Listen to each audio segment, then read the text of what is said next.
les paysages et les milieux de vie qui forment notre environnement ne sont pas là depuis toujours, immobiles et fixes tels que nous les voyons. Ils sont le résultat d'une longue évolution. En effet, lorsque la nature décide d'occuper un endroit, elle ne le fait pas n'importe comment.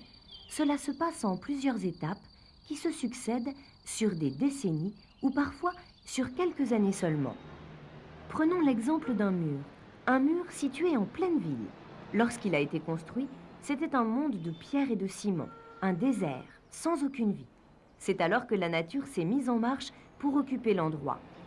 Les pionniers de cette aventure sont les lichens. Capables de résister aux conditions de vie les plus dures, les lichens sont les seuls à pouvoir s'incruster directement sur la roche, qu'ils attaquent et décomposent légèrement. Cette décomposition favorise l'installation de quelques espèces végétales plus évoluées mais peu exigeantes. Ce sont par exemple certaines fougères accompagnées d'autres plantes qui, comme elles, se contentent de peu pour vivre.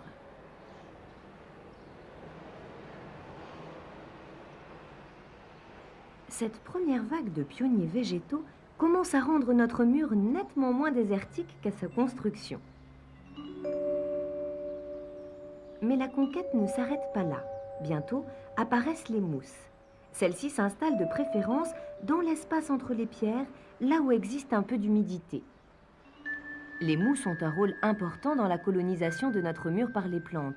En effet, elles accumulent l'eau de pluie comme une éponge et en plus, en pourrissant à leur base, elles donnent naissance à une parcelle de terreau.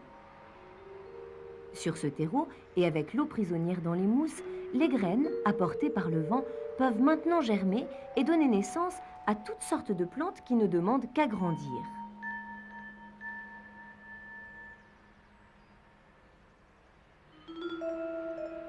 Avec le temps qui passe, la population de plantes devient de plus en plus variée et on peut même y trouver quelques petits arbres comme ce résineux appelé if. Que de chemin parcouru depuis le départ!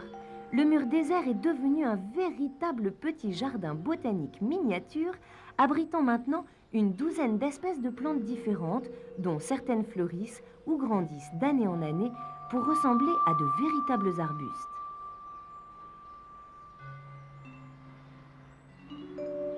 On y trouve même des plantes qui ont, dit-on, quelques propriétés intéressantes. Celle-ci s'appelle la chélidoine et sa sève jaune permet, paraît-il, de guérir les verrues sur la peau. La présence de végétaux est aussi synonyme de nourriture et dès lors, rien n'empêche les animaux d'arriver, car en plus, le mur a vieilli et il offre entre ses pierres un peu disjointes quelques cachettes très appréciées des fourmis ou des lézards. Pour résumer, en l'espace de 2 ou 3 années, le mur neuf, fait d'éléments minéraux sans vie, s'est peuplé de plantes et d'animaux, c'est-à-dire d'une communauté d'êtres vivants différents. Cet ensemble s'appelle un écosystème.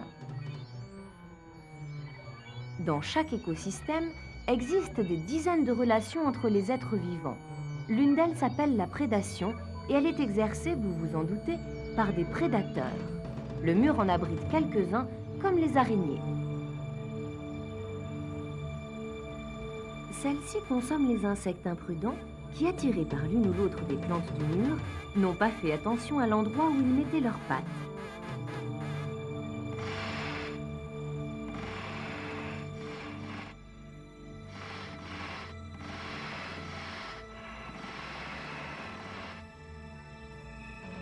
Malgré son apparence bien tranquille, le lézard des murailles fait aussi partie des carnivores qui sèment la terreur sur ces vieilles pierres. Les araignées font parfois partie de son menu, mais pour l'instant, c'est une mouche qui semble l'intéresser.